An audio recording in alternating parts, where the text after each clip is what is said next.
L'affaire d'Angleterre revenait souvent dans l'esprit de madame de Clèves. Il lui semblait que M. de Nemours ne résisterait point aux conseils du roi et aux instances de Lignerolles. Elle voyait avec peine que ce dernier n'était point encore de retour, et elle l'attendait avec impatience. Si elle eût suivi ses mouvements, elle se serait informée avec soin de l'état de cette affaire. Mais le même sentiment qui lui donnait de la curiosité l'obligeait à la cacher, et elle s'enquérait seulement de la beauté, de l'esprit et de l'humeur de la reine Élisabeth. On apporta un de ses portraits chez le roi, qu'elle trouva plus beau qu'elle n'avait envie de le trouver, et elle ne put s'empêcher de dire qu'il était flatté. « Je ne le crois pas, » reprit madame la dauphine qui était présente. « Cette princesse a la réputation d'être belle et d'avoir un esprit fort au-dessus du commun. Et je sais bien qu'on me l'a proposée toute ma vie pour exemple. Elle doit être aimable, si elle ressemble à Anne de Boulêne, sa mère. Jamais femme n'a eu tant de charme et tant d'agrément dans sa personne et dans son humeur. J'ai ouï dire que son visage avait quelque chose de vif et de singulier, qu'elle n'avait aucune ressemblance avec les autres beautés anglaises. Il me semble aussi, reprit madame de Clèves, que l'on dit qu'elle était née en France. Ceux qui l'ont cru se sont trompés, répondit madame la dauphine, et je vais vous conter son histoire en peu de mots. Donc nous arrivons maintenant à une autre histoire secondaire de la princesse de Clèves, celle d'Anne Boleyn, racontée par la dauphine. Elle était d'une bonne maison d'Angleterre. Henri VIII avait été amoureux de sa sœur et de sa mère, et l'on a même soupçonné qu'elle était sa fille. Elle vint ici avec la sœur de Henri VII, qui épousa le roi Louis XII. Cette princesse, qui était jeune et galante, eut beaucoup de peine à quitter la cour de France après la mort de son mari. Mais Anne de Boulêne, qui avait les mêmes inclinations que sa maîtresse, ne se put résoudre à en partir. Le feu roi en était amoureux, et elle demeura fille d'honneur de la reine Claude. Cette reine mourut, et madame Marguerite, sœur du roi, duchesse d'Alençon, et depuis reine de Navarre, dont vous avez lu les contes, la prit auprès d'elle, et elle prit auprès de cette princesse les teintures de la religion nouvelle. Elle retourna ensuite en Angleterre et y charma tout le monde. Elle avait les manières de France qui plaisent à toutes les nations, elle chantait bien, elle dansait admirablement. On la mit fille de la reine Catherine d'Aragon, et le roi Henri VIII en devint éperdument amoureux. Le cardinal de Wolsey, son favori et son premier ministre, avait prétendu au pontificat, et, mal satisfait de l'empereur, il s'agit de l'empereur Charles Quint, qui ne l'avait pas soutenu dans cette prétention, il résolut de s'en venger et d'unir le roi son maître à la France. Catherine d'Aragon était en effet la tante ou la nièce, je ne sais plus, de l'empereur Charles Quint, donc l'alliance entre l'Angleterre et l'Espagne était importante, et Wolsey veut transformer cette alliance en alliance anglo-française. Il mit dans l'esprit de Henri VIII que son mariage avec la tante de l'empereur était nul, et lui proposa d'épouser la duchesse d'Alençon, dont le mari venait de mourir. Le mariage aurait été nul, puisque Catherine d'Aragon avait épousé en premières noces le frère d'Henri VIII, mais sous prétexte que le mariage n'avait pas été consommé, Henri VIII avait pu récupérer la demoiselle à la mort de son frère. Anne de Boulêne, qui avait de l'ambition, regarda ce divorce comme un chemin qui la pouvait conduire au trône. Elle commença à donner au roi d'Angleterre des impressions de la religion de Luther, c'est-à-dire de la religion réformée, et engagea le feu roi à favoriser à Rome le divorce de Henri, sur l'espérance du mariage de madame d'Alençon.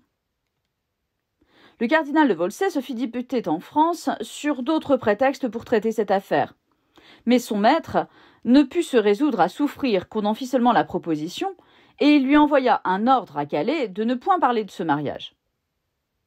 Au retour de France, le cardinal de Wolsey fut reçu avec des honneurs pareils à ceux que l'on rendait au roi même. Jamais favori n'a porté l'orgueil et la vanité à un si haut point. Il ménagea une entrevue entre les deux rois, qui se fit à Boulogne, c'est le fameux camp du drap d'or. François Ier donna la main à Henri VIII, qui ne la voulait point recevoir. Ils se traitèrent tour à tour avec une magnificence extraordinaire, et se donnèrent des habits pareils à ceux qu'ils avaient fait faire pour eux-mêmes. Je me souviens d'avoir ouï dire que ceux que le feu roi envoya au roi d'Angleterre étaient de satin cramoisi, chamarrés en triangle avec des perles et des diamants, et la robe de velours blanc brodée d'or. Après avoir été quelques jours à Boulogne, ils allèrent encore à Calais. Anne de Boulêne était logée chez Henri VIII avec le train d'une reine. Et François Ier lui fit les mêmes présents et lui rendit les mêmes honneurs que si elle l'eût été. Enfin, après une passion de 9 années, Henri l'épousa sans attendre la dissolution de son premier mariage qu'il demandait à Rome depuis longtemps. Le pape prononça les fulminations contre lui avec précipitation, et Henri en fut tellement irrité qu'il se déclara chef de la religion et entraîna toute l'Angleterre dans le malheureux changement où vous la voyez. En effet, Henri VIII, qui n'a pas obtenu le divorce du pape, décide de séparer l'Église d'Angleterre de l'Église de Rome, et il fonde l'Église anglicane, qui existe toujours, et le roi d'Angleterre est chef de l'Église anglicane. Anne de Boulêne ne jouit pas longtemps de sa grandeur, car lorsqu'elle la croyait plus assurée par la mort de Catherine d'Aragon, un jour qu'elle assistait avec toute la cour à des courses de bagues que faisait le vicomte de Rochefort, son frère, le roi en fut frappé d'une telle jalousie qu'il quitta brusquement le spectacle, s'en vint à Londres et laissa ordre d'arrêter la reine, le vicomte de Rochefort et plusieurs autres, qu'il croyait amants ou confidents de cette princesse. Quoique cette jalousie parût née dans ce moment, il y avait déjà quelque temps qu'elle lui avait été inspirée par la vicomtesse de Rochefort, donc la sœur du frère d'Anne Boulêne, qui, ne pouvant souffrir la liaison étroite de son mari avec la reine, la fit regarder au roi comme une amitié criminelle, c'est-à-dire comme une relation incestueuse, en sorte que ce prince, qui d'ailleurs était amoureux de Jane Seymour, ne songea qu'à se défaire d'Anne de Boulêne. C'est-à-dire que le roi profite de ce prétexte pour changer de femme, parce qu'il en a repéré une autre, tout simplement. En moins de 3 semaines, il fit faire le procès à cette reine et à son frère, leur fit couper la tête et épousa Jane Seymour. Il eut ensuite plusieurs femmes qu'il répudia ou qu'il fit mourir, et entre autres Catherine Havard, dont la comtesse de Rochefort était confidente, et qui eut la tête coupée avec elle. Elle fut ainsi punie des crimes qu'elle avait supposés à Anne de Boulêne, et Henri VIII mourut, étant devenu d'une grosseur prodigieuse. Le personnage d'Henri VIII, c'est le personnage qui va inspirer, si l'on peut dire, Barbe Bleue. Toutes les dames qui étaient présentes au récit de Madame la Dauphine la remercièrent de les avoir si bien instruites de la cour d'Angleterre, et entre autres Madame de Clèves, qui ne put s'empêcher de lui faire encore plusieurs questions sur la reine Élisabeth.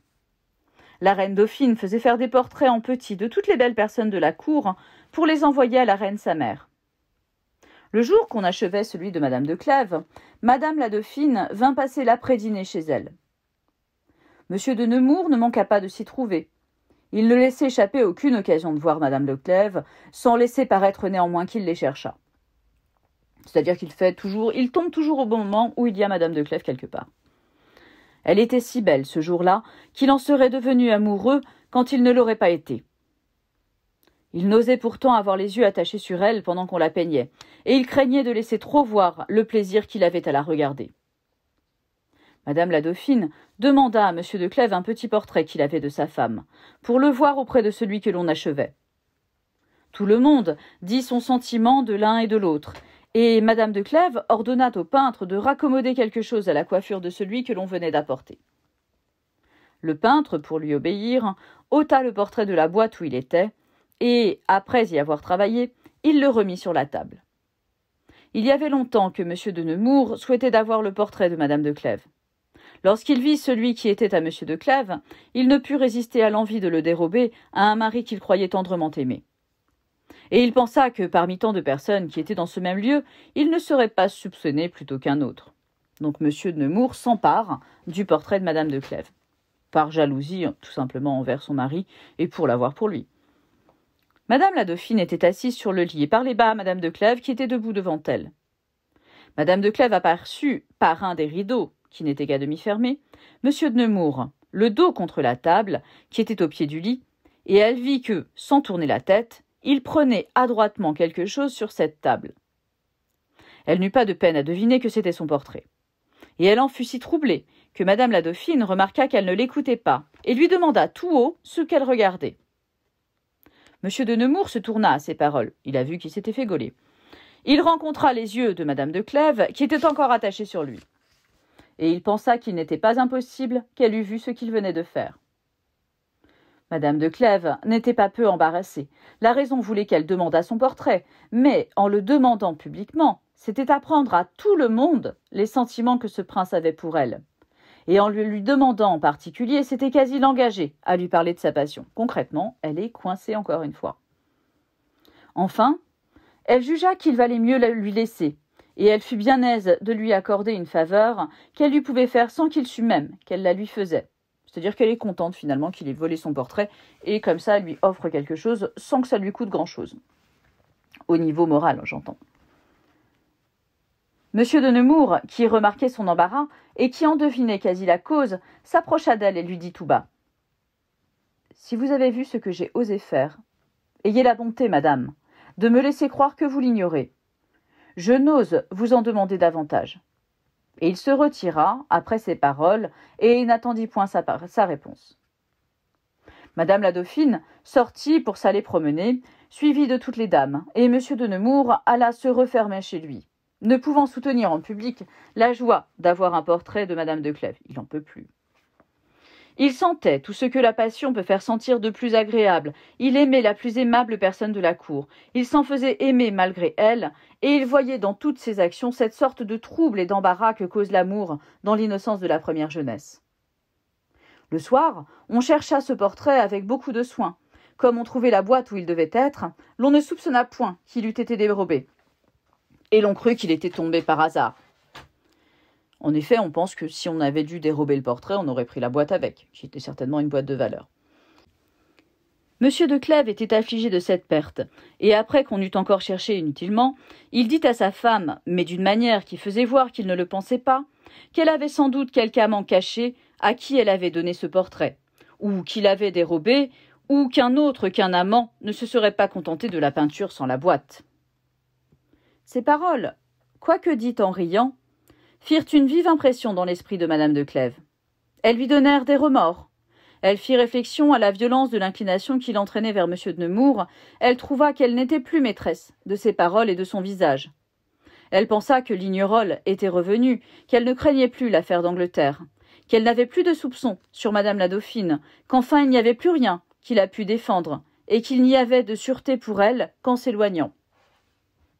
Mais comme elle n'était pas maîtresse de s'éloigner, elle se trouvait dans une grande extrémité et prête à tomber dans ce qui lui paraissait le plus grand des malheurs, qui était de laisser voir à monsieur de Nemours l'inclination qu'elle avait pour lui. C'est-à-dire qu'elle se retrouve finalement assez coincée, elle s'aperçoit que monsieur de Nemours a renoncé à l'affaire d'Angleterre, donc que ça ne va pas la défendre en fait de son amour pour monsieur de Nemours. Elle a compris qu'il n'aimait pas non plus la dauphine, donc que de ce côté-là, il n'y avait pas de concurrence non plus. Donc finalement, elle s'aperçoit qu'il l'aime vraiment, qu'il n'y a rien pour la défendre, qu'elle a des sentiments pour lui, et elle ne sait pas du tout quoi faire.